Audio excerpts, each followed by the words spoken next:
Télé Antilles, Jean-François Saint-Louis, le radio show. Bel bonsoir, bel bonjour, les moments là, c'est sinon les autres cas des émissions. Le radio show, vous connaissez le principe de l'émission, c'est avec grand plaisir que nous recevons pour vous, mesdames et messieurs, des invités. Une émission diffusée sur Télé Antilles, Free, Orange et Bbox, et puis également sur KMT Télévision. Cette émission sera également diffusée sur KMT Télévision, Martinique, Guadeloupe et Guyane. Et je tiens quand même à avertir mon invité, toute la Martinique, la Guadeloupe, la Guyane te regardera. Mon ami Luc Audry.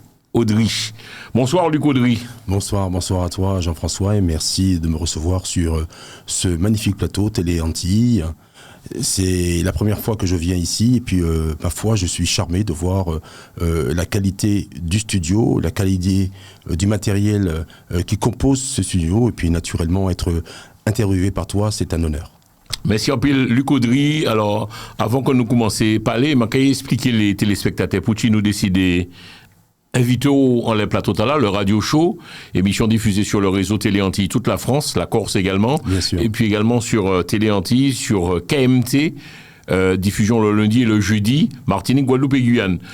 Est-ce qu'on peut déjà, dans un premier temps, te présenter aussi en martiniquais, guadeloupéen, ou en Oui, de manière synthétique, je me prénomme Éric Luc, c'est un prénom composé, Audry. Voilà, je suis né donc en Guadeloupe, mon papa martiniquais, ma maman guadeloupéenne. Ah, c'est belle ça. Oui, et puis ils ont émigré donc sur la ville d'Ajaccio. D'accord. Et puis j'ai passé toute mon enfance à Ajaccio en Corse. Et j'ai fait mes armes naturellement au football, au rugby, à la boxe, et pas seulement en Corse. Ok. Donc tu as grandi en Corse. Oui, j'ai grandi en Corse jusqu'à l'âge de 17 ans. Puis ensuite, je me suis envolé, j'ai envie de dire envolé, parce que je suis parti à l'armée. Sur Perpignan d'abord, puis Rivesaltes ensuite, puis à Pau, et puis je suis parti en Afrique, à Djibouti, et où je suis resté près de 5 ans. Radio Show, vous autres connaissez le principe émission, les moments là, nous pas parler franchement dans l'émission de là. Est-ce que tout ce qui se dit sur la Corse, c'est vrai ou pas, ou bien il y a un peu de... Allez, pas de bluff, mais bon, on a dit que les Corses, ils n'ont pas qu'à accepter n'importe qui ça. Les Corses, ce sont des gens qui en veulent, qui respectent leur pays, qui ne se font pas... c'est vrai ou pas? C'est un peuple dur ou pas, Eric, ou qui vivent là? Alors, c'est pas un peuple dur, c'est un peuple qui se fait respecter, c'est vrai. Ouais. C'est un peuple qui est grand, et c'est un peuple qui a un code d'honneur. Voilà. Là, c'est très important. Donc, un code d'honneur, ça veut dire quoi? Ça veut dire que quand on dit bleu, on ne fait pas rouge. Quand on dit jaune, on ne fait pas vert. Ok. C'est très important. Le Corse respecte sa parole. Il respecte sa parole. Et tu as eu à parler de l'Antillais, Eric Audry, moi ça vous c'est beaucoup qui parle ni langue ou en pochou. Qui sont des dit?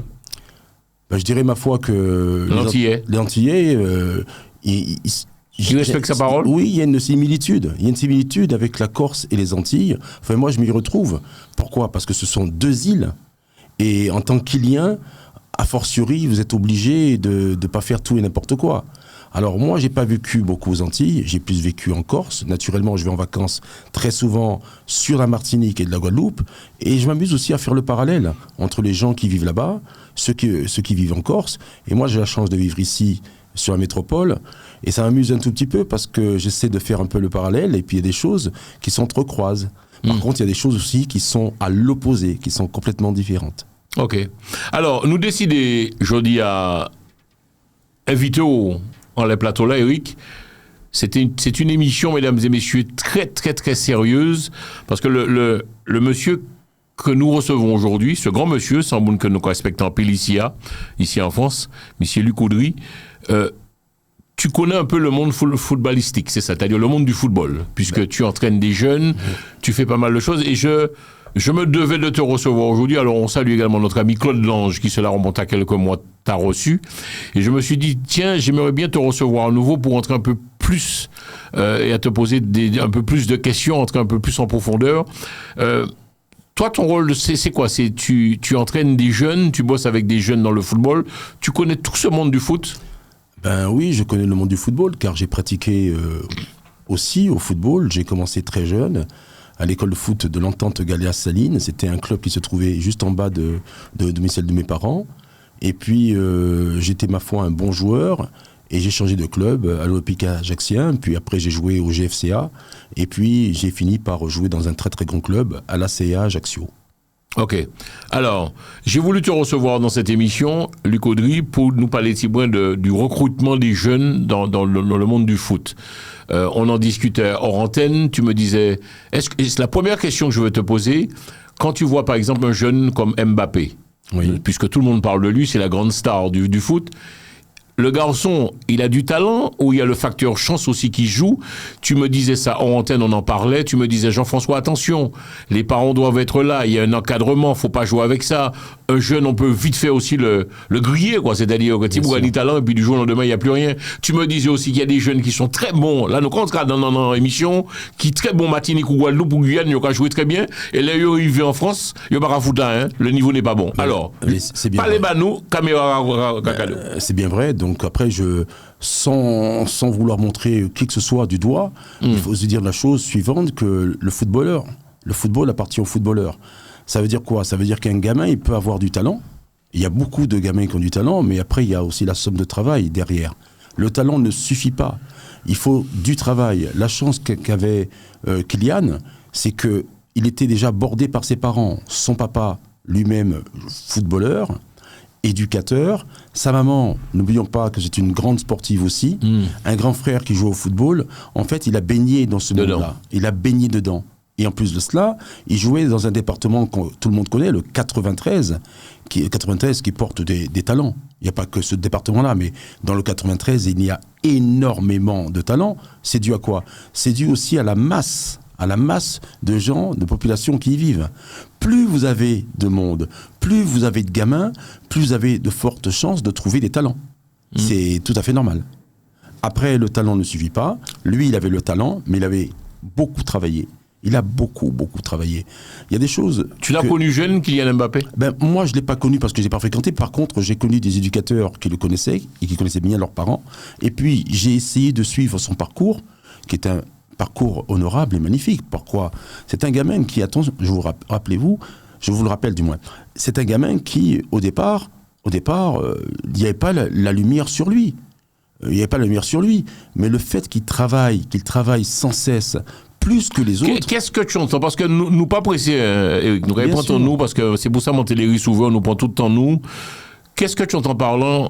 Le travail paye, c'est-à-dire qu'il venait à l'entraînement, il était assidu, il travaillait beaucoup hors entraînement. Est-ce que le facteur chance joue-t-il aussi? Alors, c'est un garçon qui travaille. Alors, je parle de lui aujourd'hui. C'est un joueur qui travaillait beaucoup. Ça veut dire quoi? Ça veut dire qu'en plus des entraînements qui étaient prodigués au sein du club, il travaillait sans doute avant. Et il travaillait beaucoup après l'entraînement. Il travaillait ses gammes. Il travaillait la maîtrise de balle. Il travaillerait la jonglerie. Son papa le faisait courir en plus pour avoir de l'endurance. Donc, quand il jouait ensuite les matchs de jeunes, parce qu'il a commencé en équipe de jeunes, naturellement, il était déjà au-dessus. Par rapport à son âge, il pouvait prétendre à jouer avec une autre catégorie. Donc, de ce fait, il était précoce. Et le facteur chance... Moi, j'y crois pas vraiment. Je crois plus au travail, à la somme de travail. Et puis, naturellement, quand un gamin est doué comme lui, il y a des gens qui l'ont vu, il y a forcément des recruteurs qui l'ont vu. Et ça a permis, justement, à ce jeune homme de faire ses gammes. Tu ne crois pas au facteur chance pour réussir au football, Eric? La chance, tout le monde, au départ, on part tous avec la chance, au départ. Mais après, ce qui va faire la différence, c'est le talent individuel du joueur et la somme de travail qu'il va pouvoir mettre en place avec son papa, avec sa maman, avec son entourage, avec les éducateurs. Parce que bien souvent, il y a des garçons qui sont talentueux, mais ils pensent que ça suffit. Ils se trompent parce qu'ils passent à côté. Ils passent à côté de leur chance. Ils passent ce qu'on appelle à la trappe. Parce que, je veux dire une chose, les garçons qui réussissent aujourd'hui, parce que tout autour des terrains, je vois tous les week-ends, et j'ai 59 ans, j'ai vu des éducateurs, j'ai vu des joueurs, j'ai vu des parents, on pense que notre gamin, il est meilleur que celui d'à côté. Mais après, quand la vérité, elle est sur le rectangle. Hein. Quand on va jouer, la vérité, elle est là. Et comment vois-tu et décernes-t-on quand un gamin a quelque chose en plus, Eric? Le potentiel, on le voit assez rapidement, je veux dire, sur son comportement, sur son attitude. L'attitude sur le terrain, son comportement. Après, sa qualité technique, sa vista. Le fait, si un gamin il regarde au sol, celui qui regarde très très loin, celui qui regarde ses coéquipiers, mais aussi l'adversaire direct. L'agilité. L'adversaire direct. Ce qui est important sur un terrain, c'est de savoir où l'on va. Ça veut dire que vous devez rapidement identifier quels sont les bons joueurs. Ensuite, là où vous pouvez faire mal, et puis quels sont les bons joueurs qui y a en face. Et quand vous jouez avec vos copains, il faut tenir compte de votre partenaire direct, mais il faut surtout tenir compte de l'adversaire et de l'espace. Parce qu'on parle, l'espace, c'est l'espace sur le terrain. Un ballon qui vient en l'air, qui est vous donné en l'air, il faut calculer sa vitesse. Où est-ce que je veux le prendre ? De la poitrine, de la cuisse, du pied ? La réception. Est-ce que je suis capable de le faire ? Est-ce que techniquement je suis capable de le faire ? Parce que la différence se fait là. Entre un garçon qui est capable de prendre un ballon, l'agilité, le prendre, le mettre au sol et tout de suite le redonner. Il y a des garçons qui n'arrivent pas, qui ont du mal. A fortiori, vous avez du mal, l'adversaire, il vous presse tout de suite, il vient prendre le ballon. Par contre, si vous êtes habile, je parle de habilité et de maîtrise, naturellement, à la prise de balle, vous avez déjà éliminé le joueur. Et vous pouvez enchaîner sur une passe, sur un tir, sur un centre, sur un dribble. Mais tout cela, ce sont des gammes. Tout ça, on vous apprend à l'école de football, naturellement, mais ensuite, en perfectionnement. On parle aussi d'âge, vous savez, de 12 à 15, 16, 17 ans, on parle de l'âge d'or. L'âge d'or d'acquisition technique. C'est un âge d'or d'acquisition technique. C'est à ce moment-là que vous allez pouvoir apprendre. Et vous êtes assez perméable. Et le fait, vous pouvez apprendre. Quand vous arrivez à un âge, à 18, 19 ans, c'est déjà quasiment trop tard. Parce que si vous n'avez pas d'organes, si vous êtes un joueur moyen, vous ne passerez jamais au-dessus pour être, pour exceller, pour pouvoir essayer de jouer dans un club professionnel. C'est quasiment impossible. Nous parlons foot, mesdames et messieurs, dans cette émission, le Radio Show. Ça va faire nous plaisir, nous allons parler. Puis en professionnel du foot, c'est un bouc qui a entraîné en logement maïsien, qui ont en l'eau bagaille. Et dans un instant, nous vous communiquerons aussi ce numéro de téléphone, vous comprendrez pourquoi. Je vais poser des trois questions techniques. Nous comprenons tout le temps, nous pas presser parce que c'est important que nous parler, nous assises émissions et que nous discuter, nous échanger. Éric Audry, à partir de quel âge sent-on, et je dois, ma foi, pousser un peu mon garçon? Alors moi, je dirais, c'est juste avant, dans 10, 11 ans. Ah ouais? Oui, 9, 10, 11 ans. Pourquoi ? Parce que les gamins qui sont repérés pour entrer notamment à l'INF Clairefontaine, mais il n'y a pas que l'INF Clairefontaine, l'Institut national du football français, parce qu'il y a plein de pôles, il y a beaucoup de pôles tout autour, mais c'est là justement où on voit ces jeunes gamins qui peuvent prétendre à rentrer sur ce pôle de l'INF Clairefontaine. Ils rentrent à 12 ans, c'est-à-dire qu'ils sont vus, ils passent les tests, il y a un brassage, et ensuite c'est resserré, et à la fin on ne garde que 23 joueurs, 2 gardiens compris. Ce qui veut dire qu'il y a, il y a 21 jours de champ. Eric, c'est toujours un bébé, c'est toujours un tire-maille, 10 ans, 11 ans. L'enfant fait quoi ? Il est coupé de son cadre, de sa vie familiale, papa, maman, pas l'enfant ? Ah non, du tout. Quand ils sont sur l'INF Clairefontaine, au contraire, ils sont choyés, ils sont pris en main. Donc, il y a l'école, naturellement, mais il n'y a pas seulement. Il y a des kinés, il y a des médecins, il y a des dentistes, il y a des podologues. Donc, l'enfant, attention, Eric, on ne connaît pas ce métier. Je voudrais vraiment que tu sois un peu plus explicite et que tu nous expliques.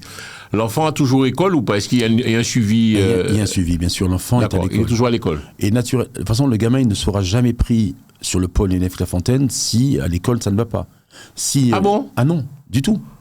Fallait tirer Mélanie des bons résultats scolaires aussi. Mais bien sûr, parce que imaginez-vous que l'enfant décide de faire un parcours sportif de haut niveau et que ça ne fonctionne pas, il peut y avoir un pépin à l'âge de 16, 17 ans, il est blessé, il ne peut plus jouer. S'il n'a pas fait d'études, s'il n'est pas dans le cursus scolaire, que va-t-il faire après ? Le football, ce n'est pas une fin en soi. On veut être pro, mais souvent les parents aussi vous y aident, vous poussent, le frère, la famille, peu importe, les amis, mais ça ne suffit pas.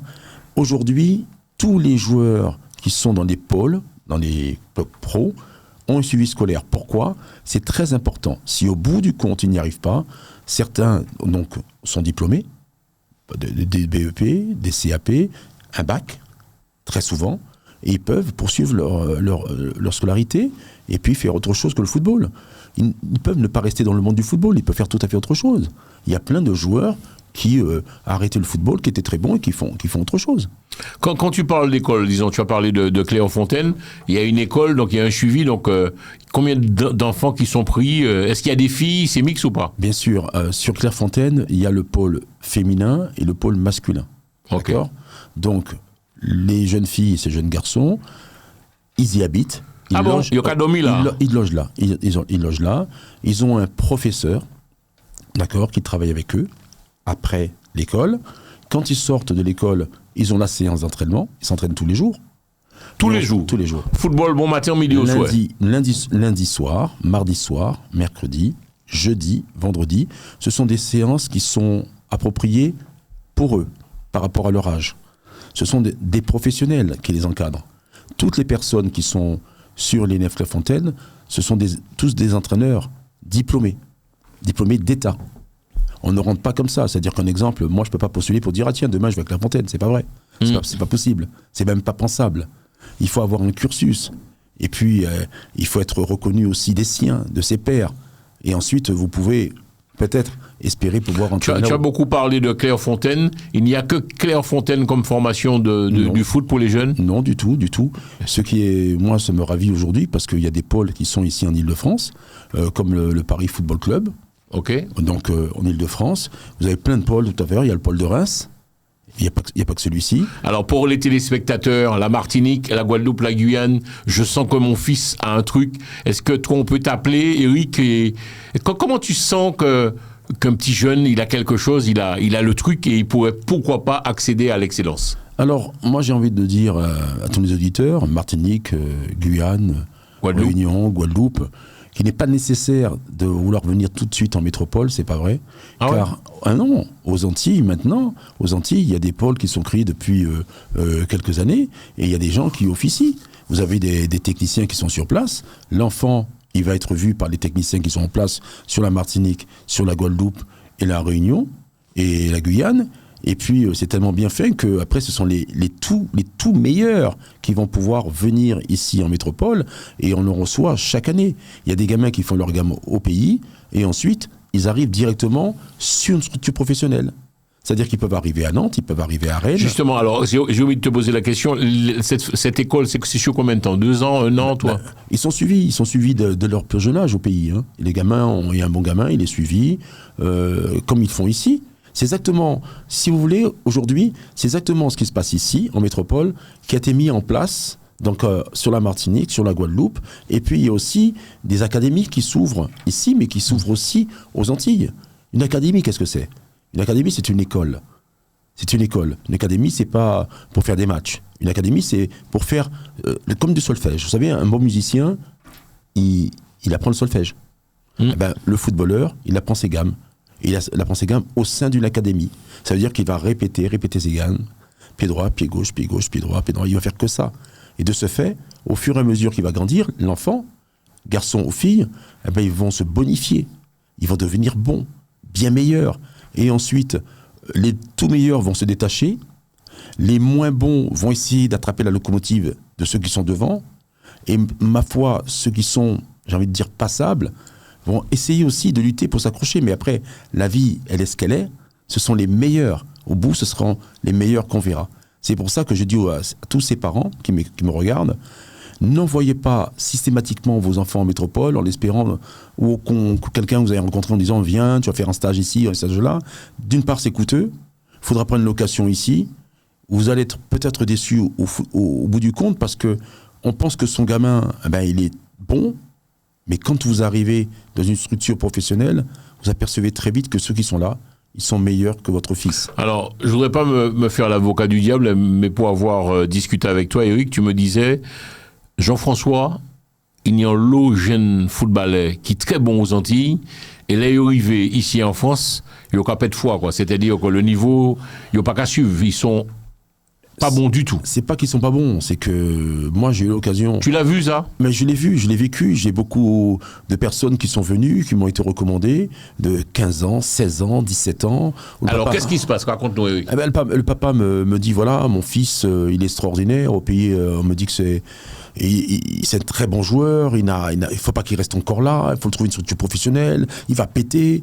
Oui, mais quand il arrive ici, on essaie de trouver, ma foi, un club de régional pour voir s'il peut faire ses essais, ses gammes sur 1, voire 2, 3 entraînements.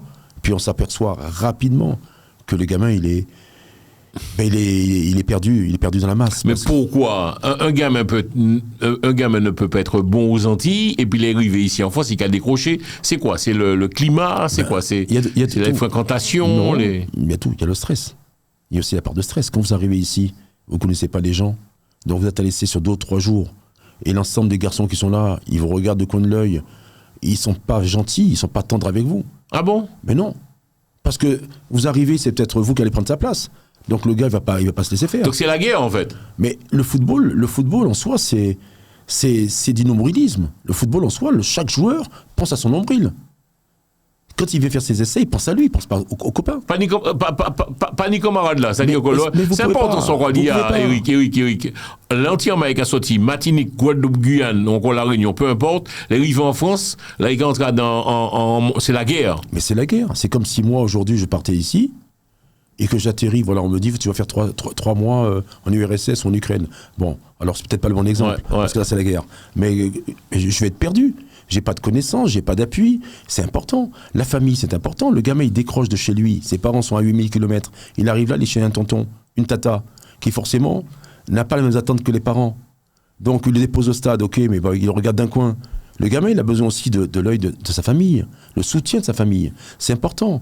Moi, je vous en parle comme ça parce que moi, j'ai vu des gamins réussir. J'ai des amis où leurs gamins sont pros aujourd'hui, mais ils se sont donnés à 300% avec leur enfant. Vous ne pouvez pas espérer que votre fils devienne professionnel si vous-même, vous êtes en train de faire la fête ou de boire du rhum à droite et à gauche. Non. Votre enfant, vous le suivez. Ça ne suffit pas de compter sur les éducateurs. Il y a un travail à faire. Moi, j'ai vu un gamin que je ne vais pas citer là, mais j'ai vu son papa faire, puisque son papa m'envoyait les vidéos, en plus de ça, travailler dans la forêt, faire des courses, le matin, 7h du matin, dans la forêt en train de courir pendant que les autres dorment. Wow. Eh ben, a fortiori, quand le gamin rentre dans son club, il est au-dessus des autres. Parce que au niveau foncier, il est bien meilleur que les autres. Et ça tape dans l'œil de l'entraîneur qui est resté en place. Il dit, mais tiens, eh ben, il a passé un palier. C'est très important. Parce que chaque gamin, ils espèrent être professionnels. Mais on sait pertinemment qu'il y a les blessures. Il y a le fait de ne pas être aussi aidé ou aimé par un éducateur. Il y a des gamins qui passent à la trappe parce que ça ne passe pas avec le coach. Parce que nous sommes des humains. On occulte tout ça. L'humain compte beaucoup, l'humain. Moi, le gamin me déplaît, il ne me plaît pas. Ou là-dessus, ses parents me déplaisent. Je le dis 1 fois, 2 fois. Il continue, il perdure à faire des imbécilités. L'éducateur a tendance à le mettre de côté. Et on le met de côté. Donc, ce gamin doit être aussi attentif et avoir une bonne éducation quelque part, c'est-à-dire être carré. Être carré. Et ça, c'est le travail des parents, pas le travail des éducateurs. Le gamin, surtout quand il vient ici, il faut qu'il soit hyper professionnel. Ça veut dire le bonjour, le bonsoir, respecter, ben oui, respecter les éducateurs, respecter l'entité, le lieu où il se trouve, la structure où il se trouve. C'est très important. Être propre sur lui. L'hygiène corporelle est très importante. Vous ne pouvez pas jouer au football si vos ongles des pieds dépassent de 8 mm. Vous ne pouvez pas, parce que vous ne pouvez pas jouer. Ça vous fera mal. La chaussure n'est pas faite pour ça. Donc, il faut qu'il soit bien, il faut qu'il soit pro. C'est-à-dire que ces gamins-là, déjà, quand ils sont à l'INF La Fontaine ou dans une structure professionnelle, ils ont déjà le parcours, parce qu'ils ont déjà les grands. Ils voient les pros lorsqu'ils les saluent le matin. Ils voient quand ils arrivent en voiture. Eh ben, s'ils aspirent à être comme eux, il faut qu'ils soient vraiment... Il ne faut pas qu'ils débordent, il faut qu'ils restent sur les clous, dans les clous, comme vous voulez, mais il faut qu'ils soient prêts à endurer le système qui est mis en place par le club qui les accueille. Ok. Je voudrais qu'on revienne encore dessus. Tu me disais que le Martiniquais, le Guadeloupéen, le Guyanais, le Réunionnais, lorsqu'il arrive ici, le niveau n'est pas assez élevé. Pourquoi ? Parce que nous, aux Antilles, le niveau n'est pas si bon que ça, en fait. Le niveau, il est ce qu'il est. Je veux dire, il ne faut pas cracher sur ce qui est fait aux Antilles. Moi, quand je suis en vacances, je vais voir les matchs. Il n'y a aucun souci. Mais qu'est-ce que tu te dis quand tu vas voir les matchs ? Eh ben, ma foi, parfois, je dis qu'il y a des bons joueurs. Il y a de très bons joueurs. Je regarde, je dis, bien, tiens, ce gars-là, il pourrait éventuellement ailleurs jouer là. Mais après, ils se suffisent à eux-mêmes. C'est-à-dire qu'il y a un championnat en Guadeloupe, il y a un championnat en Martinique. La preuve en est, c'est qu'à chaque fois sur Coupe de France, on voit une équipe qui vient ici. Et elle se fait massacrer. Mais c'est normal. Pourquoi, Eric ? Moi, tellement content en fait, l'émission Tala Bio, parce que nous on parler franchement de l'émission Tala, le radio show, je précise, réseau Télé Antilles et KMT Télévision, pour équipe nous toujours qu'à gagner, et puis là, il y aura traversé l'Atlantique, il y aura venu en France, il y aura pas envolé, il y aura voulu des 8-0, des 9-0. Mais alors moi, je dis que c'est normal, parce que... Pourquoi tu dis que c'est normal ? Ils tombent sur une structure auquel ces hommes-là s'entraînent tous les jours. Ils s'entraînent le lundi soir, le mardi, le mercredi, le jeudi le vendredi, le samedi, des fois, ils font de la technique pure. Sérieux? Ils font de la technique pure. Donc aujourd'hui, dans chaque club professionnel, ou moi au niveau de R1, vous avez un analyste vidéo. C'est une personne qui va filmer les entraînements, qui va filmer votre attitude. Okay. Et ça va vous permettre à l'éducateur de corriger le geste, l'approche. Donc tous les clubs ont ça maintenant. Donc aux Antilles, on n'a pas forcément tout ce matériel-là. C'est des guerriers, quoi. C'est-à-dire qu'il y a des stratégies. Il y a des stratèges au sein des clubs. Et puis les coachs aujourd'hui ici sont hyper formés. Vous tombez sur des gens qui sont BMF, BEF, brevet d'entraîneur de football, comme moi, je suis un brevet d'entraîneur de football. Mais après, il y a des spécificités. Il y a un analyste. Moi, dans le club où je suis, j'ai un collègue, il est analyste vidéo. Ce qui veut dire qu'il filme mes séances d'entraînement. Il filme les gamins. Et ça nous permet de corriger le pied d'appui du gamin. On lui dit, voilà, Mastan, là tu étais là, il fallait que tu sois là. Et on lui montre en vidéo, regarde. Ouais. Et il comprend plus vite. Et je suppose qu'il filme aussi l'adversaire, donc il voit déjà les... Bien sûr, ouais. Bien sûr. Les lacunes de l'adversaire. Ça nous permet d'avoir un train d'avance. Ouais. Mais tous les clubs font ça maintenant. Tous les clubs que je connais, ils ont quelqu'un qui filme les vidéos. Donc, c'est important pour le faire, parce que si vous ne le faites pas, vous êtes décroché très très vite. Moi, je vais revenir à l'essor de Caddy. Après, nous allons parler du football féminin. En question, Eric Audry, mesdames et messieurs, notre invité dans le radio show. Si je comprends bien, football, c'est l'argent. Quand tu dis que le parent doit s'investir, billets, avions, c'est de l'argent, tout ça. Il y a les frais, Eric. Il y a les frais, la location. Vous restez là pour 15 jours, vous louez un petit pavillon. Ensuite, vous allez sur la structure qui vous accueille pour faire les tests.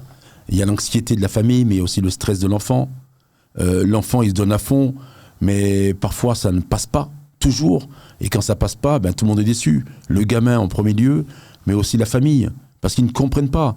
C'est comme un coup de massue. Vous savez, quand vous déplacez les Antilles, vous arrivez, vous mettez une somme d'argent, et puis derrière, ça ne fonctionne pas comme vous souhaitiez. Qu'est-ce qui se passe?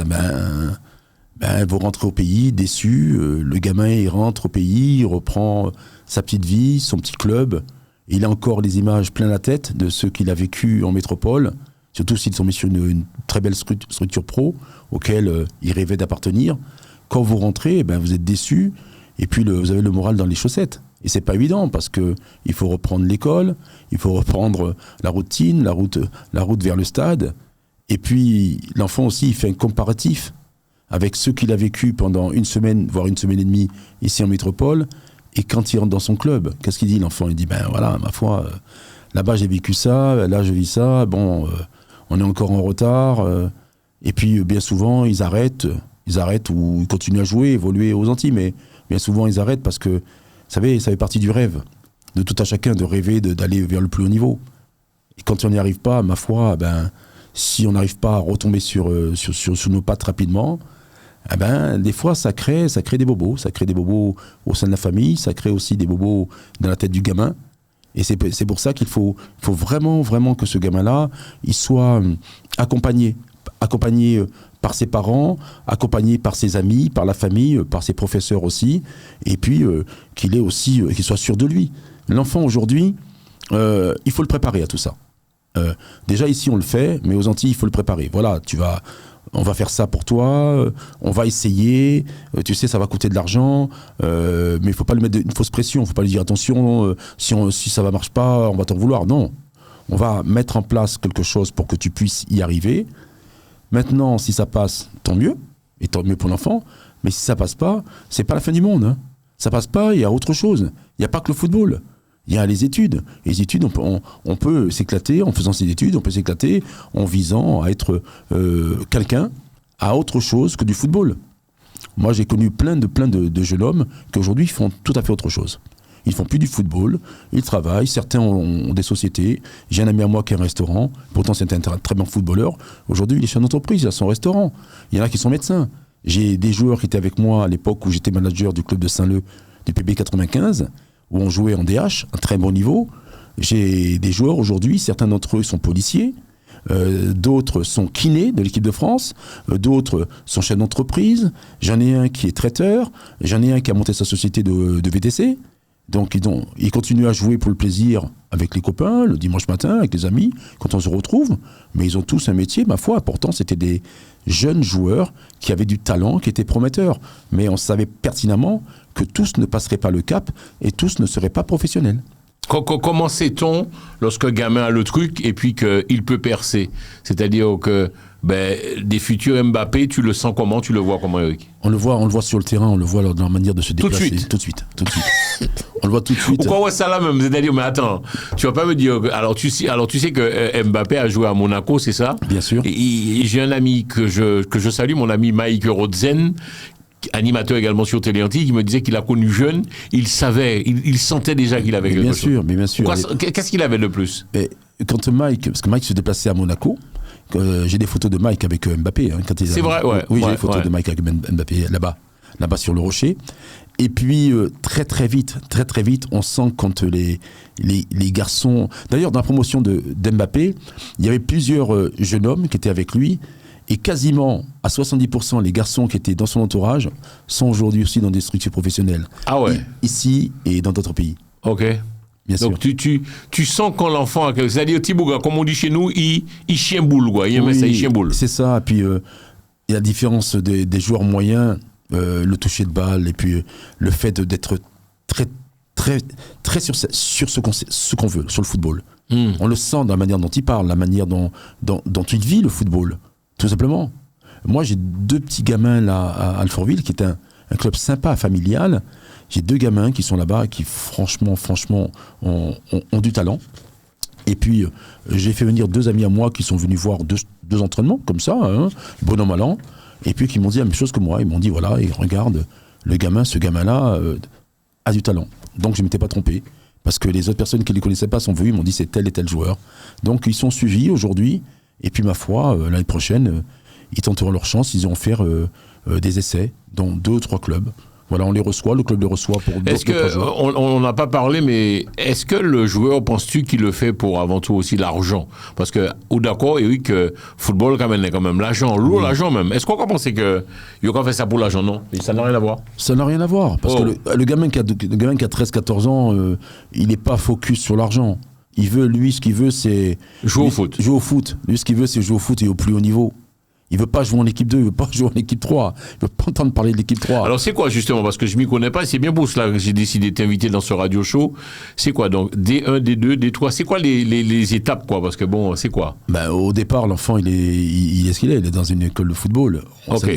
Après, ça dépend du club où il est. Okay. Parce qu'il y a des gamins qui changent aussi de club. Si le club, c'est un petit club dans un petit village au fond de la France, là, et puis à côté, dans une grande ville, il y a un gros club, et que le gamin est bon, le papa, il va faire la démarche pour emmener son fils du village sur le club de la capitale. Okay. Et après, quand il arrive dans le club de la capitale, s'il est vraiment bon, le gamin, il voudra jouer sur l'équipe 1 du club. L'équipe première du club. Okay. Donc à 16 ans, ou à 15 ans, à 16 ans, à 17 ans. Okay. Et ensuite, quand il va s'apercevoir qu'effectivement, et puis les parents, et puis les gens qui vont parler, qu'il a des qualités, qu'il est dans le club de cette grande ville, l'équipe première ne joue qu'à ce niveau-là, je vais tenter d'aller un peu plus loin parce que dans la ville d'à côté, l'équipe première joue là-haut. Donc, et c'est comme ça. Et de fil en aiguille, le gamin qui est très très bon, il veut toujours jouer dans l'équipe première, la meilleure, celle qui est mise en lumière. Parce que dans un club, il y a toujours une équipe qui est mise en lumière. Et puis après, il y a la 2e équipe, 3e équipe, 4e équipe. C'est un peu comme aux États-Unis, la NBA, c'est ça? Alors la NBA, c'est encore autre chose, parce que c'est issu de talent, et il y a des personnes qui tournent autour et qui cherchent vraiment les phénomènes. Il y a de l'argent là. Ils cherchent les phénomènes, et après, quand il y a un phénomène, le phénomène est pris en charge par une autre personne qui a elle-même joué en NBA avec un groupe, et on le porte. On porte le joueur. On porte le joueur pour qu'il soit dans ce groupe-là. C'est comme ça que ça fonctionne là-bas. Et ma foi, ils ne se trompent pas, parce qu'après, on les voit jouer dans les meilleurs clubs. Éric Audry, les moments là, nous va parler de football, c'est entraîné, c'est beaucoup qui a recruté aussi des jeunes mamans ici, les autres qui ont regardé l'émission là et qui ces autres ni peut-être anti-garçons, anti-filles qui très bon au foot.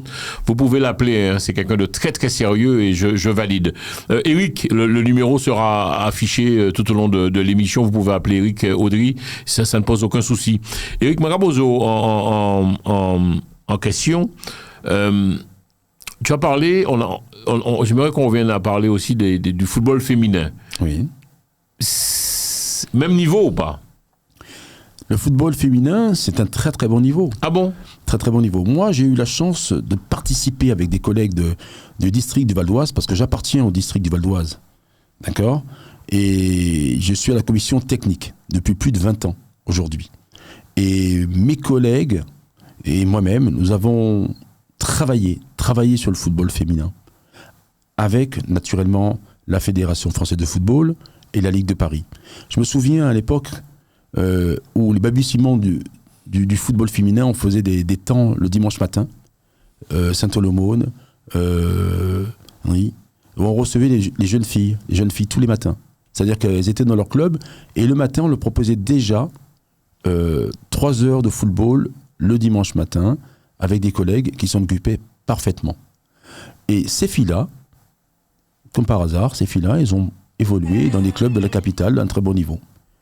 Et parmi ces jeunes filles, certaines se sont retrouvées en équipe de France. Ça veut dire quoi? Ça veut dire que, voilà, s'il y a du travail, s'il y a somme de travail derrière, elles vont réussir. Parce que les jeunes filles, elles sont aussi talentueuses que les garçons. Il y a des filles qui sont plus mordues de football que certains garçons.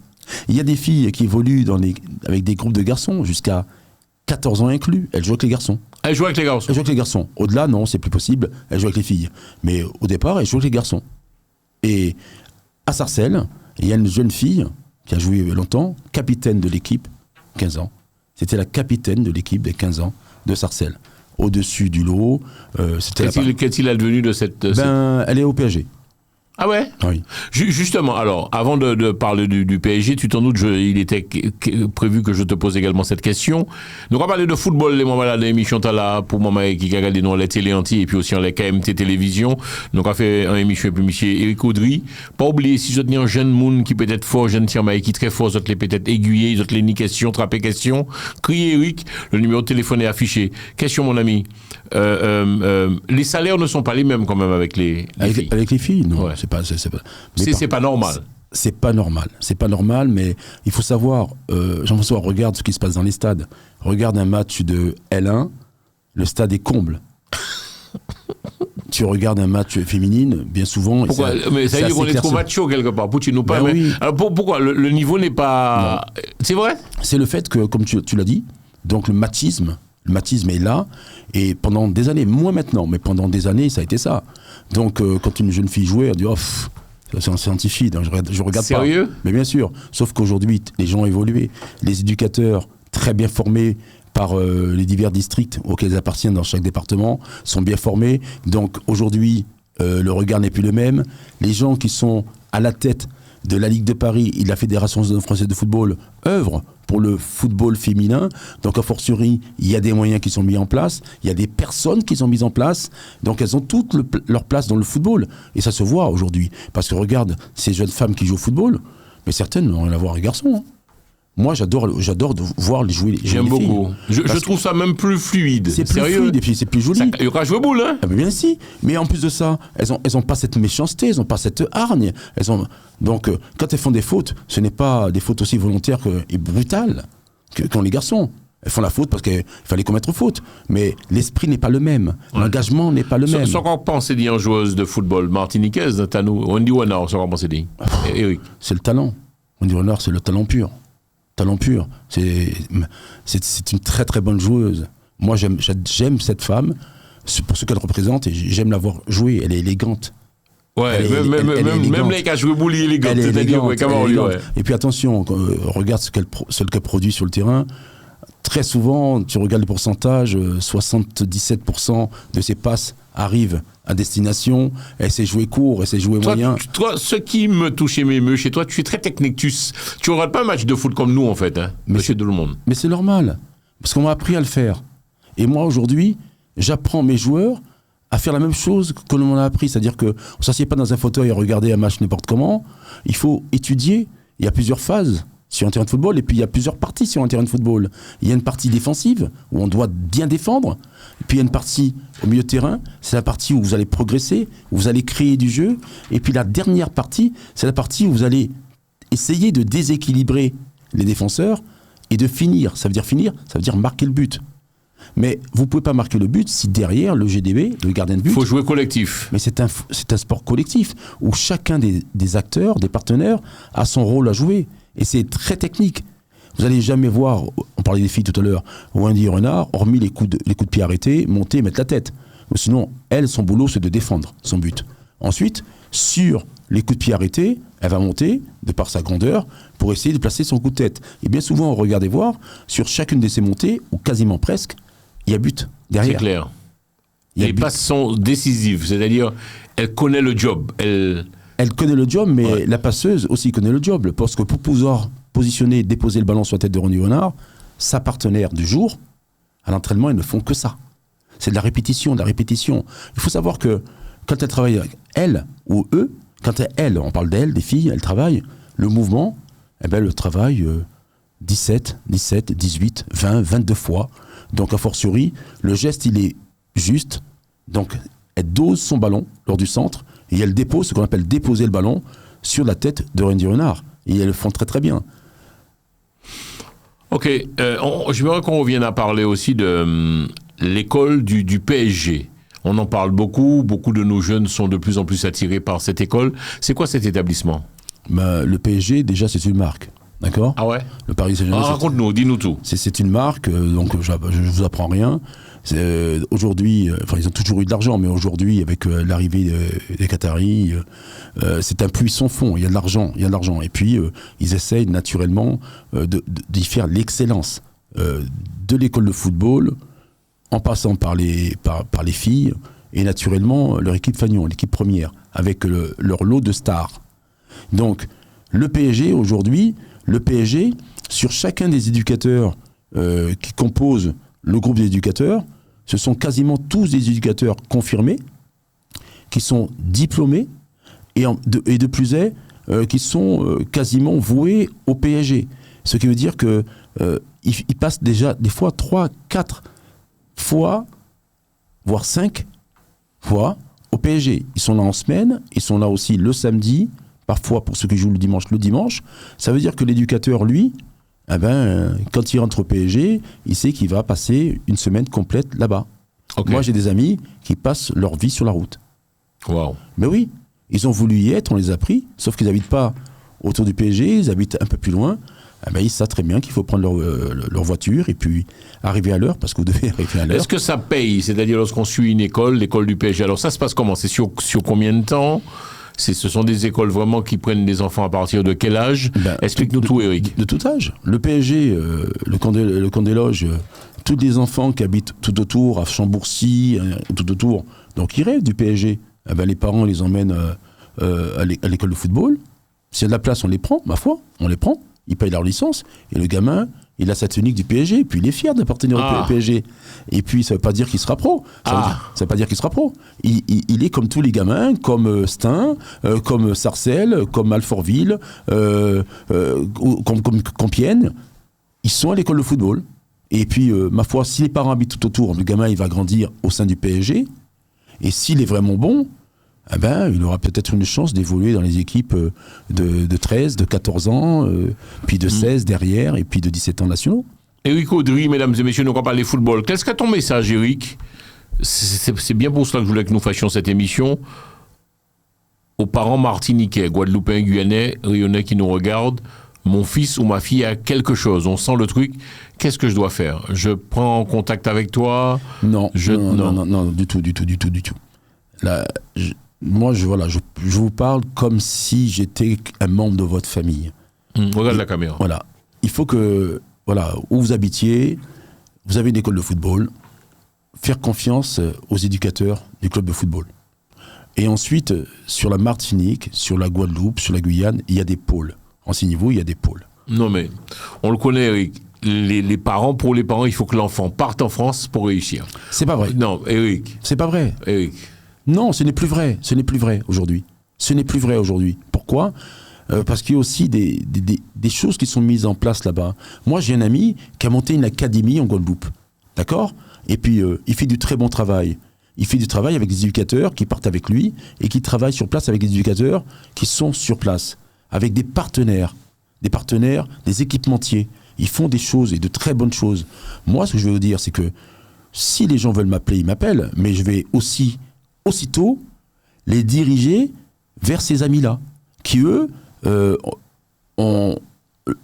j'ai envie de dire qu'ils ont monté leur académie, donc ils pourraient mieux les conseiller que moi. C'est sûr que moi, je connais beaucoup de personnes, mais je vais les envoyer sur ces personnes-là pour dire, voilà, j'ai un papa qui m'a appelé, une maman qui m'a appelé, le gamin a tel âge, j'ai un CV, je reçois le CV, je lui fais part du CV, et puis derrière, il prend contact avec la famille. C'est comme ça qu'on va le faire. Parce que moi, aujourd'hui, hormis le fait que j'ai été ce que j'étais, footballeur, responsable technique, manager de club, aujourd'hui je suis éducateur du côté du 94 à Alfortville, pour ne pas le citer, mais voilà, et je suis en relation avec des amis, des recruteurs, des entraîneurs, des responsables d'académie, je vais les diriger vers toutes ces personnes-là, qui ont vraiment, eux, un lien plus étendu que le mien. Donc pour toi, ce n'est plus la peine de partir dans des frais exorbitants, d'envoyer l'enfant ici en France. Non. L'enfant peut être détecté depuis les Antilles. Oui, depuis les Antilles, à Martinique, Guadeloupe, donc il n'y a pas de problème, il sera détecté. Puis ensuite, il y a savoir-faire et ils vont faire le job. La grosse qualité pour être un bon joueur de foot, à l'heure où nous parlons, nous sommes en 2023, mon ami Eric Coudry, ça serait quoi ? Intrinsèquement parlant, on parle que du sportif, que de l'enfant, de la jeune fille, du garçon. Être très rapide, parce que les critères sont ceux-ci aujourd'hui. Faut courir vite, faut sauter haut, faut être en capacité de résister au choc. Il faut avoir une bonne morphologie, donc faut avoir un cœur endurant. Et puis faut être prêt à redoubler d'efforts. Il faut être dans sa tête très très fort, parce qu'il n'y a pas que le football, il n'y a pas que les jambes, c'est aussi la tête. Très souvent, c'est la tête qui craque. Il faut être très très fort parce qu'il n'y a pas de place pour tout le monde. Il n'y a vraiment pas de place pour tout le monde. Même pour les joueurs qui sont arrivés cette année à Clairefontaine, les jeunes filles qui sont arrivées à Clairefontaine, certaines ne passeront pas le cap. Certaines arrêteront. Comme certains arrêtent. Parce qu'à un moment donné, c'est... Papa n'est pas là, maman n'est pas là, je suis plus habitué, il suffit que je tombe sur un gamin qui me fait la misère, comme on dit dans le jargon. Le gamin il craque, il dit moi j'ai plus envie de continuer, puis il s'arrête. Donc vous en perdez un, vous en perdez deux. Sur blessure, vous en perdez trois. Donc sur les 23 d'arrivée, il y en a déjà 3 à terre, il ne reste plus que 20. Sur les 20, c'est pas sûr que tous vont trouver preneur dans un club pro. Et quel club pro ? Parce que vous avez des clubs pro qui ont de l'argent, qui ont une ambition, qui vont mettre sur les jeunes, et puis il y a des clubs qui n'ont pas autant d'argent ou autant d'ambition, et vous allez arriver dans leur club, et puis c'est pas pour autant que vous allez exploser. Moi j'ai connu, et je connais toujours des joueurs qui sont partis, qui ont joué dans des clubs de Ligue 1, Ligue 2, qui aujourd'hui sont revenus, aujourd'hui ils sont ici, et ils opèrent en Régional 1 dans le club ici. Pourtant, ils ont eu de l'argent, ils sont sous la lumière, sauf que maintenant, ça s'est arrêté, dû au coach ou l'environnement, on vous garde plus. Qu'est-ce qu'il fait, le gars ? C'est violent, ça, quand même. C'est violent, c'est très violent. Toucher autant de choses, le ciel, et puis on n'a plus rien. C'est très violent. J'ai un ami personnel. Ouais, raconte-nous l'histoire. J'ai un ami personnel. Je l'ai eu tout petit. Je l'ai eu à l'âge, il avait 8 ans, quand je l'ai eu sur le club de Montmagny. Parce que j'ai officié à Montmagny. Et je savais qu'il serait pro. D'accord ? Il avait un frère aussi que j'ai envoyé dans un club pro. Ça n'a pas marché, il est revenu. Lui, ça fonctionnait pour lui. D'accord ? Il a basculé dans le club où j'étais alors. C'était le club de Saint-Leu, La Forêt. Il jouait en 16 nationaux. Il fait de très bons matchs. Nantes le voit. Il enrôle. Il part à Nantes. Waouh. À Nantes, il fait ses matchs. Parfait. Diffé. L'entraîneur d'alors est viré, avec tout son staff. Non. Viré avec le staff. L'entraîneur qui arrive, avec son nouveau staff... Ne supporte pas le joueur. Non, lui dit, voilà, tu n'es pas dans le papier. Comment ? Tu n'es pas dans le papier. Ça veut dire que tu prends ta valise et tu t'en vas. Tu prends ta valise et tu t'en vas. Waouh. Donc, ce qu'il a fait, il a rebondi, ici, chez nous, au Red Star. Ils étaient ravis de l'accueillir. Très belle prestation. Il marque un but que j'ai encore dans la tête d'anthologie. Un but de 55 mètres en pleine lucarne. Ce but-là a gravé à vie dans sa tête et a gravé à vie dans ma mémoire. Là-dessus, problème d'argent. On ne peut pas le conserver. Lui, ses camarades. Ma foi, il part jouer en régional, à droite, à gauche. Pourtant, il réussit sa vie, très bien élevé, réussit sa vie, il travaille, il est entrepreneur, et aujourd'hui, il est président d'une structure de football. Okay. Ça veut dire quoi? Ça veut dire que la vie est tellement bien faite qu'il est parti lui-même de ce club-là, et il est revenu dans ce club, et aujourd'hui, il est président. Et c'est mon ami. D'accord. Voilà. Une question, Eric. On va quasiment boucler ce programme, et je le répète, en fin d'émission, nous donnerons également nous communiquerons ton numéro de téléphone pour celles et ceux qui veulent éventuellement t'appeler. C'est quelqu'un de très, très ouvert, qui est beaucoup dans la communication. Vous pouvez en toute quiétude l'appeler. Makabozo, de toi, tes questions. Qu'est-ce que tu penses d'un joueur comme Neymar, Eric? Très bon joueur. Ouais. Très bon attaquant. Très bon attaquant. Il est souvent critiqué, décrié. Mais c'est normal. En France, nous sommes combien? 58 000? Ouais. 58 000. Eh bien, 58 000, allez, on va mettre 5 000. Allez, c'est 8 000 de côté. Il y a 50 000 éducateurs, entraîneurs, présidents, ben oui, journalistes, reporters, qui vont critiquer les uns et les autres. Parce que la nature humaine, elle est comme ça. Elle est comme ça. On aime critiquer. On aime critiquer. Vous faites, on vous dit, pourquoi tu as fait comme ça? Vous ne faites pas, on vous dit, mais tu n'as rien fait. Quand vous faites très bien, on vous jalouse, on vous met les bâtons dans les roues. Voilà. L'homme est comme ça. L'homme, ce qu'il veut, c'est vous voir tomber. Il vous voir ne pas réussir. Et là, il a matière à critiquer. Mais quand vous faites vos affaires, je parle de toi. Toi, tu fais tes affaires. Je parle que de toi parce que je te connais bien. T'as pas été loin. Ouais, tu parles de toi, tu fais tes affaires, tu montes tes affaires. Forcément, on va dire, oh oui, il est pédant. Ah oui, il est ceci. Ah oui, il se prend pour qui? Mais la somme de travail, on la voit, elle est là. Ouais. Entre ceux qui étaient au même niveau que toi, qui ont parlé, qui continuent à parler, et toi qui ne fais pas de bruit, hormis... Donc à travail. Tu travailles et puis on voit la qualité du travail. Merci pour ces doux mots. Donc pour toi, un joueur comme Neymar, toujours de talent, c'est-à-dire... Qu'est-ce qui fait que le PSG qui soit autant décrié, critiqué? Écoutez... Il a fait le job?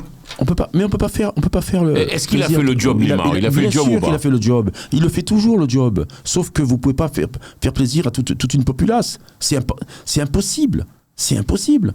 C'est impossible. Vous êtes porté, on vous porte pendant 6 mois.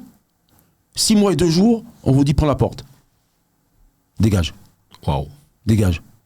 Qu'est-ce que tu es venu faire ici? Et puis après, on s'attaque à votre famille. Votre femme, vos enfants, votre vie, tu bois de l'alcool, tu fais la fête. La photo qui passait il y a 6 mois, cette photo ne passe plus.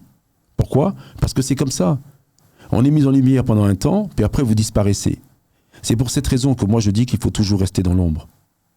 Et faire les choses naturellement, de la manière la plus naturelle possible, et avec la bienveillance pour tout à chacun. Je profite vraiment de ta présence, tu t'y connais beaucoup en foot, et ce sont des questions plus ou moins techniques que je te pose. Un garçon comme Mbappé, toi tu penses que ses choix ont été bons, son cursus bon, c'est un garçon qui a encore des choses à prouver? Mais c'est un garçon qui est équilibré. Vous avez qu'à le voir dans ses interviews. Il est parfaitement équilibré. C'est un garçon qui est bien entouré, son papa et sa maman. Et puis les gens son agent, vous savez que son agent, c'est sa famille. Ouais, c'est son papa. Son papa, donc très bien équilibré. Quand vous vivez dans ce milieu-là avec des gens équilibrés, vous n'avez aucun souci. Il a le choix aujourd'hui de partir là, de partir là. Aujourd'hui, c'est son choix. Il fait le choix de rester au PSG, mais il a bien raison. C'est un titi, on appelle le titi parisien. Il a bien raison parce qu'il a vécu ici en Ile-de-France, dans le 93. Et aujourd'hui, on est content qu'il soit là. On est content de voir ses prouesses sur un terrain de football, non pas au PSG, mais aussi en équipe de France. Parce qu'en équipe de France, il porte toute une équipe. On a beau dire ce qu'on a à vous dire, il faut dire les choses. Le garçon est bon. Le garçon, il a de la qualité. Et puis... Tu l'as déjà approché, Rick? Oui. Comment est-il? Comme toi et comme moi. Ah ouais? Ben oui. Comme bien d'autres garçons, ils sont normaux. Il n'y a aucun souci. C'est quand vous ne connaissez pas, on se fait tout un monde. Ah oui, il est comme ça, c'est pas vrai. Le gars, il arrive, il est simple, il fait son match, il fait ses entraînements, il a un entraînement, il a fini, il se douche comme tout le monde, il va déjeuner, il va se reposer, il a sa vie. Il a sa vie. Et la jalousie fait que dire tu as vu la voiture qu'il a, tu as vu la femme qu'il a. Oh, mais faites comme lui. Moi, mon papa, il disait, ne jalouse pas les gens. Fais mieux qu'eux. Ouais. Voilà. Et une question, tu t'en doutes, Messi, il a fait le job ou parce que bon. Bien sûr qu'il a fait. Il a fait le job. Attends, mais c'est ou bien, puis tout le monde. Mais c'est normal. Ce sont des gens, les footballeurs professionnels, les footballeuses professionnelles, il faut les respecter. Tous les sportifs quel que soit le sport, qui arrivent là où ils sont, et ce qu'ils font, il faut les respecter. Parce que c'est une somme de travail, vous ne vous rendez pas compte le travail qu'il faut pour arriver là-haut. Et pour perdurer, c'est bien d'arriver, mais il faut durer. C'est pas fait arriver pendant un mois et vous disparaissez. C'est 8 ans, 9 ans, 10 ans de professionnalisme, 10 ans de haut niveau. Nous, on est là à parler. Le soir, je bois une bière. Moi, je vous promets, je bois ma bière. Ouais, c'est vrai, je bois ma bière. Mais je veux dire, la bière, tu la bois pas. Hein. Quand tu as fini, tu bois de l'eau. Hein. Les sorties jusqu'à 5h du matin, nenni. Hein. Wow. Vous ne pouvez pas. Le lendemain, tu fais comment pour l'entraînement? Mais ça dure pendant 10 ans, 15 ans, 12 ans. Il y a des garçons qui ont 33, 34 ans qui jouent encore. Mais vous ne vous rendez pas compte, la vie qu'ils ont, c'est une vie de moine. Sérieux? Mais vous ne pouvez pas rester au haut niveau sans ce travail, sans cet équilibre, cette faculté à vouloir toujours au haut niveau. L'hygiène, il vous faut une hygiène, il faut dormir, il faut se soigner. De la il faut discipline. Une discipline de faire, quelles que soient les embûches. Parce qu'ils en ont, pendant toute leur carrière, des embûches. Hein, et à chaque fois, ils remontent. C'est-à-dire que nous, tu penses qu'on ne voit que les belles choses, les belles voitures, les belles femmes, les belles maisons? On ne voit que ça, que les maisons, que les femmes et les belles voitures. Ouais. Par contre, la somme de travail, les abdos qu'ils font, le travail qu'il fait tous les jours, quand il en a marre, il a mal au dos, il dit il faut que j'y aille ce matin. Ça tire derrière la cuisse, il faut y aller. Je suis passé par là, vous avez mal, il faut continuer. Mais ça, nous, on ne le voit pas. Par contre, quand on se retrouve à 5-6 sur le comptoir, ah ouais, il n'est pas bon, il faut le dégager. Mais vous plaisantez ou quoi? Respecter, il faut qu'on arrive à respecter toutes les personnes qui se donnent un mal fou à rester au niveau où ils sont. Il faut respecter tout cela. Et si on arrive à respecter tout cela, croyez-moi qu'on va voir ce sport-là, le football dont on parle aujourd'hui, d'une autre manière. Et on va regarder ces joueurs d'une autre manière. Et tout le travail qui est autour, avec le staff qui est autour, ouais. C'est important. Parce que le joueur, il n'est bien que s'il a un bon staff. Si le joueur sur le terrain, il sait que son coach, il ne l'aime pas, l'autre lui tape dans le dos, il n'y a pas de performance. Regardez voir les joueurs qui sont mis à l'écart ou qui sont blessés. Un nouveau coach arrive, il le convoque, il parle entre eux, je te relance. Vous, ils disent pas possible, c'est pas le même joueur. 6 mois avant, il était bon à l'ajouter à la poubelle. 6 mois après, il vous maintient dans le championnat. Ça veut dire que la relation d'homme à homme, d'homme à femme, est très, très importante. La communication et la connaissance de l'autre. Jean-François, on se connaît depuis de nombreuses années. Je dis des choses sur ma vie, tu m'as dit des choses sur la tienne. C'est un respect profond. Le parcours de tout à chacun. J'ai pas besoin de dévoiler sur la place publique. On rigole de temps en temps sans une boutade, mais le respect, il est là. Bien sûr. Eh bien, quand on respecte les gens vont vous respecter. Et le fait de mettre ce respect, vous allez aller beaucoup plus loin. Parce que même les gens qui se trompent arrivent à réfléchir le soir en disant là j'ai fait fausse route, là je l'ai attaqué pour rien, là j'ai dit ça. Eh bien, ils réfléchissent, ils disent ma foi, regarde, il n'est pas si méchant que ça. Ma foi, ce qu'il propose, il fait pour les autres. Donc, pour les autres, pour la communauté. Donc, quelqu'un qui se donne pour la communauté, il faut le laisser tranquille, il faut l'accompagner et non pas essayer de le détruire. Belle parole. Quel est pour toi, je voulais te poser cette question pour terminer l'émission, Eric Audry, quel est pour toi le footballeur, le joueur de foot qui pour toi a fait une très belle carrière et oui, tu penses que j'ai pensé à Zidane et toi, c'est-à-dire que respect. Bien sûr, mais il n'y a pas que lui, Zinedine Zidane, le roi Pelé qui est parti. Ah ouais. Le roi Pelé qui est parti. Il y a des joueurs qui sont partis trop tôt. Il y a des joueurs qui nous ont fait rêver. Parce qu'on peut parler de rêve, là.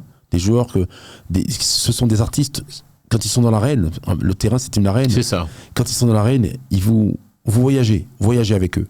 Wow. Moi, quand je regarde un match de football et quand je vois les artistes sur le terrain, je dis oh là là là là. Ton joueur de foot préféré, Eric? Alors, j'ai pas de joueur de foot préféré. J'aime tous les joueurs de football parce que je sais que c'est un métier dur. Moi, je n'ai pas pu aller au bout du bout, parce qu'à un moment donné, mes parents ne suivaient pas, mon père ne voulait pas que je fasse ce que je voulais faire, et puis, ma foi, mais je suis passé par là, je sais que c'est du travail. Mais moi qui ai touché un peu à tout, à la boxe, à la course, au rugby, au football, au parachutisme, donc j'ai fait des choses très importantes dans ma vie, des choses périlleuses. Le parachutisme, c'était très périlleux, mais je l'ai fait jusqu'au bout. Parce que je voulais le faire, ça me plaisait, beaucoup de frissons, moins maintenant, du mon âge, je fais autre chose, mais tout ce que j'ai pu faire dans ma vie, je l'ai fait à 300%. Et j'aurais envie en footballeur, les footballeurs, ils le font à 300%. Parce que ces gens-là, quand ils jouent, ils sont encore rêveurs. Mbappé, quand il joue, il rêve, il rigole, regardez voir, il réussit un truc, il rigole. Il rigole pas pour humilier l'adversaire. Il rigole parce qu'il a réussi son geste technique. Il rigole parce que c'était dans sa tête. Je vais tenter de faire ça, j'ai réussi à le faire. Ah. Donc c'est technique. C'est-à-dire que les gars, en fait, ils s'amusent en fait sur le terrain. Ils s'amusent. Et vous le voyez, quand ils s'amusent, entre eux, ils arrivent à faire des choses qui sortent de leur imaginaire. Des fois, vous voyez des passes de 3, 1, 2, 3. Il n'y a qu'eux qui peuvent le réussir. Dans un mouchoir de Porsche, dans un mouchoir de poche, dans 8 mètres carrés, ils arrivent, pap, et à terminer. Mais c'est fou, c'est magique, c'est beau. Mais il n'y a qu'eux qui peuvent le faire. Je suppose, comme tout le monde, tu l'as vu, le France-Argentine. Oui. Alors, qu'est-ce que tu as pensé de ce match? France-Argentine du haut niveau, de très haut niveau. Qu'est-ce qui nous a manqué? Il y avait une rigueur en face. En face, il y avait une rigueur. Une rigueur, c'est les Argentins, que n'avaient pas les Français. Et ce qui a fait que ça a tourné à faveur des Argentins, c'est que ils ont joué à 305. Chacun des joueurs a joué comme si c'était son dernier match. Ça se voit, ça sentait dans la prise de décision, à la récupération du ballon. Les Argentins? Les Argentins. C'était la grinta. Ils ne vous laissaient pas respirer. Les gars ne vous laissaient pas respirer. Et c'est ce qui a fait la différence. Ça a fait la différence. Parce qu'il a voulu peut-être plus que nous. Il a voulu plus que nous. Regardez, aujourd'hui, ils sont rentrés dans leur pays. Mais ces joueurs-là, qui ont participé à cette Coupe du Monde, mais on pourrait, chacun d'entre eux, leur mettre une statue dans leur village. Dans chacun de leurs villages. C'était, on peut dire, une liesse populaire. Hein. C'est jamais vu. Hein. C'est du jamais vu. C'est du jamais vu. Vous savez que les Argentins sont férus de football. Comme les Français aussi. Mais là-bas, en Argentine, dans ces pays-là, le Brésil, l'Argentine, l'Uruguay, le Paraguay, le football, là-bas, ils naissent avec ça, ils vivent avec ça. Et aussi bien les hommes que les femmes, que les enfants. Regardez voir, ils sont en famille au stade. Ils sont en famille au stade. En famille. Tu as pensé quoi de cette Coupe du Monde? Une belle Coupe du Monde quand même. Une très belle Coupe du Monde. Moi, j'ai pas bien organisée. Bien organisée. J'ai des amis qui ont passé près de 15 jours là-bas et qui me racontaient tous les soirs. Tous les soirs, ils me racontaient. Ils te disaient quoi? Ils me disaient que c'était la sécurité. Ah ouais. En toute quiétude, en toute sécurité. Ils se baladaient en toute sécurité. Très, très propre. Ah ouais. Très, très propre. Sécurité. Ils ont été reçus par des gens. C'était une belle fête. C'était réussi. Donc, c'est sûr que l'envers du décor, on a dit voilà, il y a eu des morts, il y a eu ceci, il y a eu des tractations. On a acheté ceci, on a acheté cela. Mais j'ai envie de vous dire, bientôt, on a les Jeux ici à Paris 2024. Vous connaissez le décor? L'envers du décor, vous? Moi non, je ne connais pas. Et ça se trouve que si on s'assoit et on pose des questions, on gratte derrière la peinture, vous allez voir qu'il n'y a pas que la peinture blanche. Alors, question, cette équipe de France a été beaucoup rajeunie. Tu penses qu'on a une belle équipe quand même, équipe de foot de France? Ouais. Bien belle sûr, équipe. très belle équipe. Ce qui est bien fait en France, c'est que regardez voir le parcours de ces joueurs-là. Les A sont là, vous regardez l'équipe 2, donc les Bleuets, regardez les Bleuets, ils sont tout aussi bons, ils peuvent prendre part sur l'équipe A. Il n'y a aucun souci. Donc, les autres sont vieillissants, ils partent. Et cette jeunesse qui prend le pouvoir aujourd'hui sont tout aussi talentueuses que leurs aînés. Donc, il n'y a aucune différence. En plus, le coach est un très bon coach. Donc, il savait très bien qu'avec cette jeunesse dorée, il allait pouvoir, et puis il avait matière à travailler et aller très très loin avec ces jeunes joueurs. Parce que, croyez-moi, il y a beaucoup, beaucoup de qualité avec la nouvelle équipe de France. Ok, tu dis quoi? Pourquoi pas Coupe du Monde c'est en quelle année ça? On sera bientôt, dans 4 ans, non? Ok, bientôt, 4 ans. Dans 4 ans, c'est demain. Mon ami Eric, qu'est-ce qu'on peut attendre avant il faut pour les Merci. Pour les réseaux?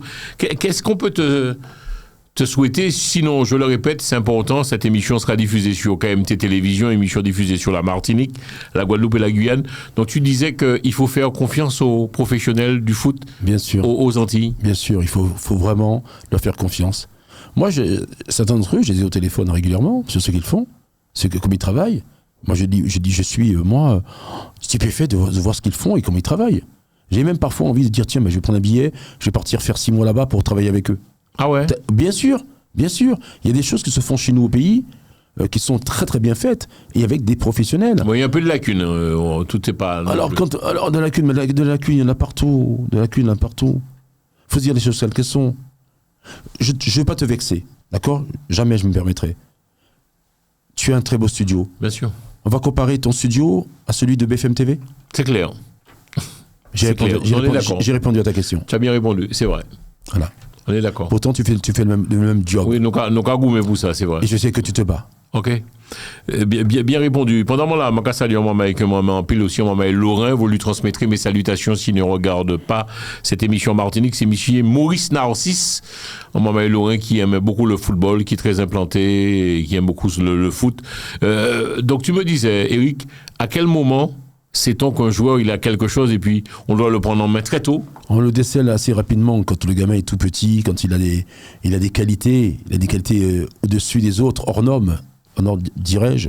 Ben, tout de suite l'éducateur il voit et puis il est pris en main par la famille ou l'éducateur et puis on essaie de le pousser, de le préparer, et notamment dans chaque petit club, notamment le mien, vous avez les U12, les U12 élites, et donc ce sont les meilleurs qu'on met ensemble, a fortiori, donc on voit très bien les gamins, et puis l'année prochaine on verra si on peut encore les pousser, et c'est comme ça qu'on le fera.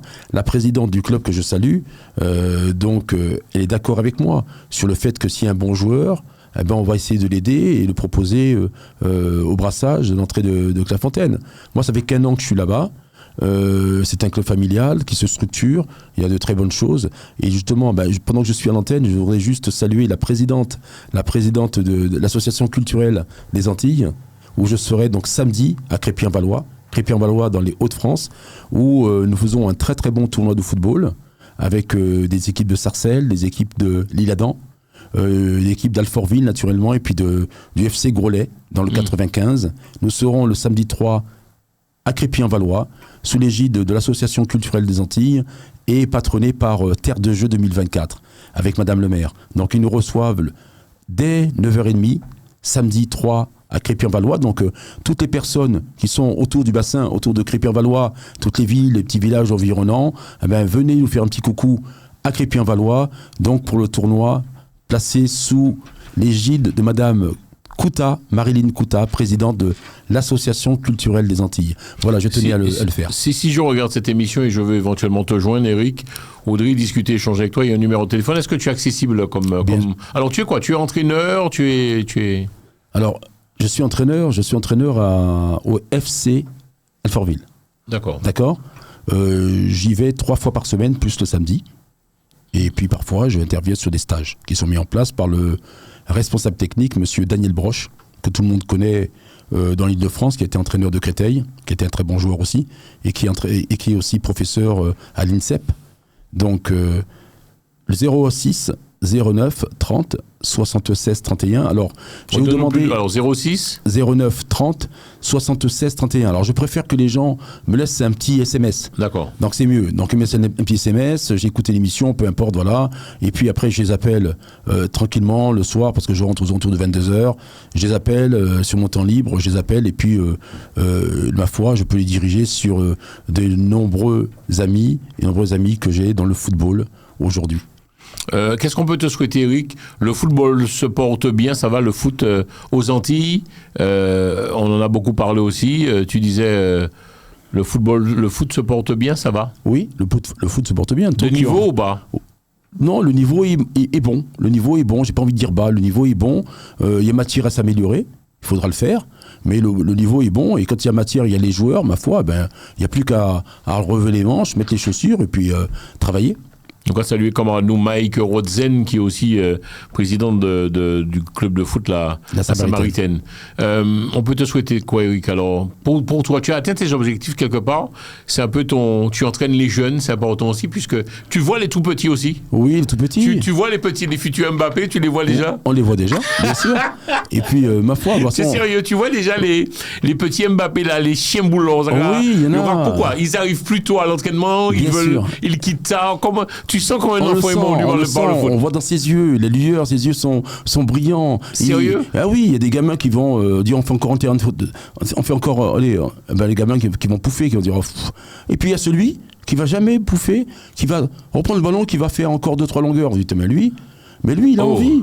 Déjà depuis son âge, il a envie. Il arrive le premier, ses yeux brillent, il a envie, et puis sur le terrain, ma foi, il est bon. Tu sens que les parents forcent trop, malheureusement. J'aimerais que nous fassions une petite aparté avant de boucler dessus, cette émission, pardon. Les parents, parfois, forcent trop l'enfant, c'est-à-dire que l'étirement, elle n'a pas aimé ça, passer à autre chose.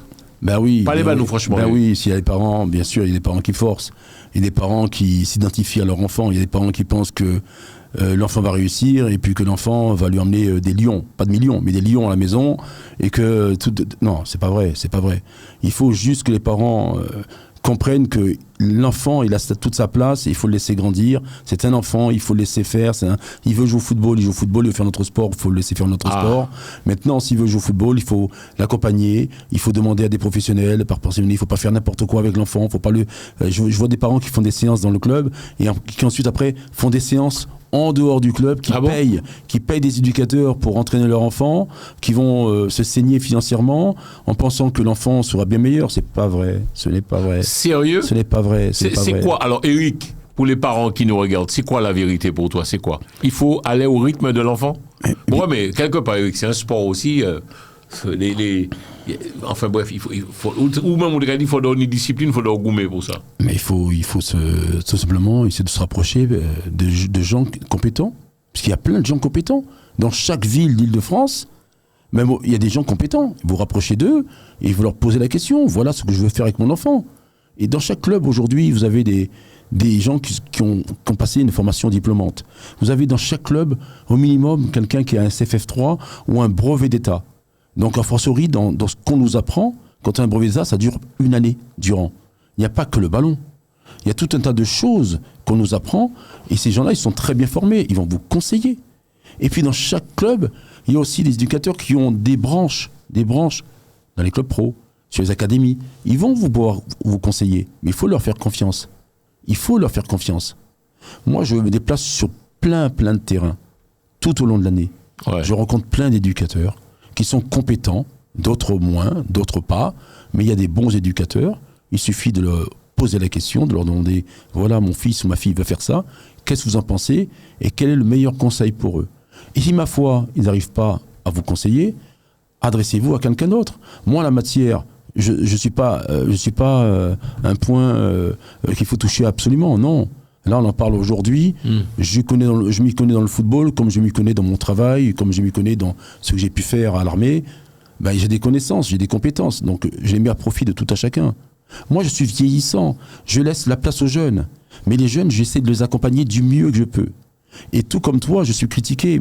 Et je suis critiquable. C'est normal. Quand on fait les choses, on est critiquable. Il se prend pour ceci. Il fait ceci, il fait cela. Je fais. Là, j'ai monté un truc avec Marilyn Kouta. Ça marchera pas, peu importe. C'est quoi, c'est un truc de foot ? Un truc de foot. Un tournoi de football, là-bas, dans les Hauts-de-France. C'est le premier. Si ça marche, on fera un deuxième l'année prochaine. Ok. Voilà. Passionné de foot. Mesdames et messieurs, si vous voulez contacter Eric Coudry, ribanou numéro au téléphone, puis nous allons écouter émission Le Radio Show, Eric. 06 09 30 76 31, mais je vous le dis à nouveau, envoyez-moi des SMS. Parce que entre le football, entre l'association Maridom, entre mon travail et la vie de famille, parfois c'est un peu lourd.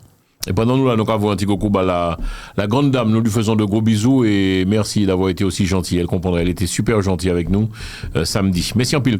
Des belles beaux. C'est ainsi, mesdames et messieurs, que se termine cette émission. J'espère que vous en savez un peu plus. On a parlé foot avec notre ami Eric Coudry. Alors, pas oublier, sauter crier en toute quiétude. Toi qui regardes cette émission en Martinique, en Guadeloupe, en Guyane ou encore sur la France, pourquoi pas votre fille, votre fils joue superbement, qui a joué boule, quoi. C'est-à-dire, il y a une chance, pourquoi pas. Bien sûr, bien sûr. C'est quel âge ? Il y a un âge pour ça, Eric ? Alors, il n'y a pas d'âge. L'important, c'est de rêver. L'important, c'est de rêver. Quand on enlève le rêve à quelqu'un, il n'y a plus rien. C'est comme si on éteignait la lumière. Le rêve, moi, à mon âge, je continue à rêver. Tout comme toi. C'est clair. Je rêve à peut-être faire autre chose. Je rêve à pouvoir... quand je vais rentrer aux Antilles, avoir ma petite maison sympa, c'est-à-dire pouvoir recevoir mes amis. Je rêve à ce que mes enfants réussissent dans leur vie. Je rêve à ce que je ne sois pas trop emmerdé de mon travail. Je rêve à avoir des amis, de vrais amis. Des amis de vrais amis. Pas des gens qui me disent bonjour le matin, le lundi, et puis le mercredi, ils savent même plus si je suis là. Voilà, je rêve à tout ça. Je rêve au partage. Je rêve à ce qu'on soit tous bienveillants. Je rêve à ce que nous puissions vivre en harmonie. Voilà, ça c'était peut-être un doux rêve, peut-être que c'est partie de l'utopie, je ne sais pas, mais en tout cas je rêve toujours. Merci en pile. Radio Show terminé, pris fin. Merci en pile. On se retrouve la semaine prochaine pour un autre invité. À très bientôt. Au revoir. Au revoir. Télé Antilles, Jean-François Saint-Louis, le Radio Show.